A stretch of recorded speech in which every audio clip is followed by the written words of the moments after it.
What's the solution? So how do we get there? Well, here's the thing. We got to recognize that wealth is intergenerationally created. Most people who get rich don't get rich in a lifetime. Oprah, that's once in a while. Bill Gates, that's once in a while. Most people are intergenerational wealth. That means what? That if black people want to catch up, we have to start saving wealth and passing it to the next generation. Our biggest problem ain't that we're splurging. Is that every time we splurge, we're stealing from our descendants.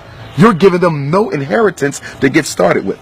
But the white child, they're starting out $100,000 plus, $1 million plus. And I think we have to become more strategic in the way that we do our health plans as well as our life insurance plans. Because what I'm learning with a lot of these white folk, a lot of them are getting their first, what you want to call a shock of wealth through the life insurance policy of their parents. We talk about that too. Yeah, so life insurance policy. Yeah. So there's so many different strategies towards wealth that we're not even thinking about because black people, our selfishness, it's also based on our, what you want to call it, emergency consciousness, survival instinct. We're only worrying about our life. We do not think about those who come after us. Now, you got to realize now, when we got out of slavery, white folks been already building wealth for a couple centuries. Right. We started behind the 8 ball.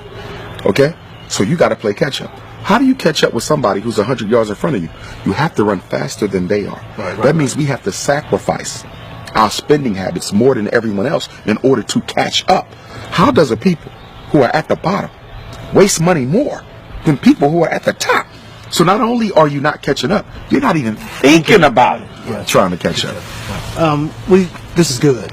And we got 1,000 questions, and we know you got a flight. We appreciate the time. Thank you. No problem. One fat, meat, juicy point. What would it be before you go?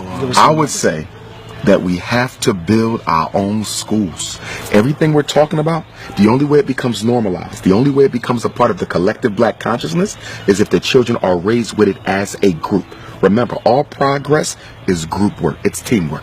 That means we need all the children in Jackson to be taught the principles of financial empowerment. All the children of Jackson to be taught how to eat healthy. All the children of Jackson to understand what black family means and why it's so important.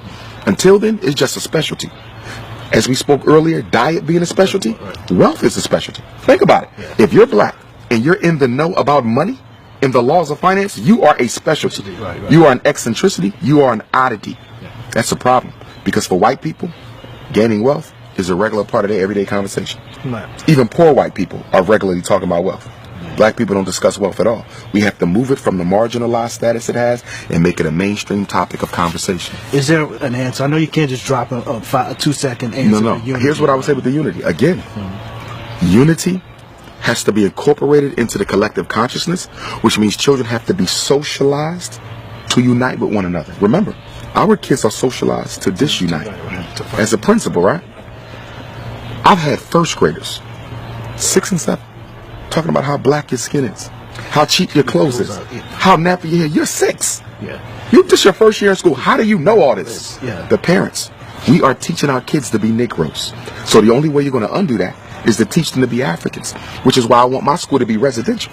Because I know sending them back to the same house that created the illness after school is going to undo everything I do from 8 to 3. You got the kids for 16 hours. I got them for 8. I can't win. Because the brain is the creature of repetition. Whoever gets to this the most will rule it. What did Adolf Hitler say? Come up with a lie, keep on telling the lie, be consistent with it. It ain't got to be the truth. But the brain cannot resist the temptation to believe something that is regularly presented before it. Repetition wins. We give our kids the white folks for the first 18 years of their life, then we want to remake them into Africans for the rest of their life. That's ridiculous. The formidable years of conditioning is birth to 12. The formidable years of conditioning is birth to 12. We give that to white people. And then when they turn 21, they already have habituated. They already have a personality. They already got hard habits. And now we want to re-Africanize them. Who does that? What people have ever gotten free, giving the best years of their children to their oppressor, the manipulator?